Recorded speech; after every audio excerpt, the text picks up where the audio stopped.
Hello everyone, আসসালামু আলাইকুম। এখন আমরা সংখ্যা পদ্ধতি অধ্যায়ের কনসিকিউটিভ নাম্বার বা ধারাবাহিক সংখ্যার একটি অঙ্কের সমাধান দেখাবো। কিভাবে এবং কত সহজে অঙ্কটি সমাধান করা যায়। এই ধরনের অঙ্ক বিভিন্ন পরীক্ষায় আসতে দেখা যায়। প্রথমে প্রশ্নটি ভালোভাবে পড়তে হবে। ওকে, আমরা শুরু করি। The sum of three consecutive number is 123. The product of the two smaller number is এখানে বলা হচ্ছে পরপর তিনটি সংখ্যার যোগফল 123, তাহলে ছোট দুইটি সংখ্যার গুণফল কত?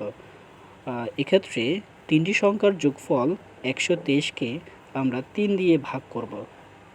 তাহলে 3 দিয়ে ভাগ করলে আমরা পাচ্ছি 41।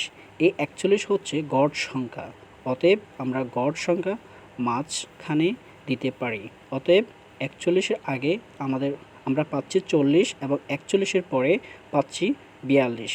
সুতরাং আমরা 41 এবং 40-কে গুণ করব। 41 এবং 40-কে গুণ করলে আমরা পাচ্ছি 1640। উত্তর 1640 হবে।